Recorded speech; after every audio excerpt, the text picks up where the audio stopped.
Continuing to track the tropics today with our tropical storm Wipha, also known as Crising, in the Philippines. And this thing is continuing to strengthen as it passes towards the southwest of Taiwan, northwest of Luzon, now moving out towards the Hong Kong area here in the southern China. But I can't stress enough that it is not just about that low-level circulation. Yeah, that is going to bring some impacts for our friends out here across the southern coast of China, specifically in the Guangdong province over towards Hainan.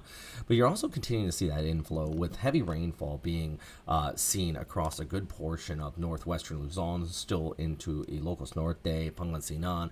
Yeah, and even over towards Manila, we continue to see those showers kind of kick up along these coastal areas, also down towards the south. It's that river of moisture. And then behind that, just towards the east of it, you can already see the makings of a new storm system, which is likely going to be named Dante, just towards the east of the country. So there's multiple impacts to be had here. Here's a look at the official track from our friends at the Joint Typhoon Warning Center that is out of Pearl Harbor. They forecast for the military here in 50 knots, but they do anticipate it to intensify just a bit prior to just skirting our coastal areas here into southern China. And this is just look at the wind swath of that path, and that does bring severe tropical storm strength conditions, at least according to JMA, upwards of 65 kilometers per hour, even higher at times here, sustained to Hong Kong and extending back towards Haikou, where remember they were hit just last month by a typhoon, kind of rolled across that area. Now, as I mentioned, that low-level circulation is starting to tighten up, but it is not terribly tight. In fact, you can kind of look at the overall microwave imagery here, and you just see kind of how wide the convection is, and that's that monsoonal gyre. But look at the last few frames.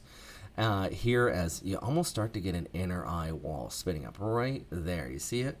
Well, that is just an indicator of this starting to tighten up, head off towards the west. Now, I do mention that we continue to see that enhanced flow, though, coming in from the south and west. And you also have this area, potential Baguio, typhoon in Tagalog, located here towards the east of Luzon. And that likely is going to move off towards the north, impacting places like Taiwan, maybe the southern Japanese islands. Here's your 5-day rainfall outlook, though, due to our current storm enhancing the Habagat, our secondary storm. You know, we're going to be still looking at additional spots here, even into the Manila area, 1 to 2, 250 millimeters over the course of the next 5 days, especially off here towards north, like a Baguio, 250.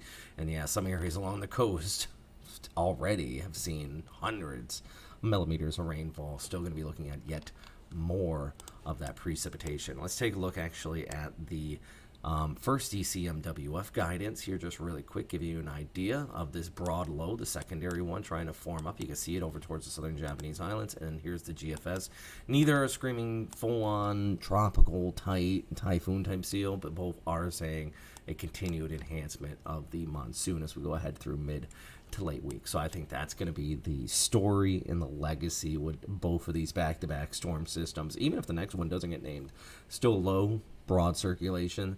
That is going to be kind of the big takeaway here. So once again, I'm meteorologist Robert Spedick. Continue to check back in for more updates, and as always, hope you're staying safe out here as we continue to monitor these tropical systems.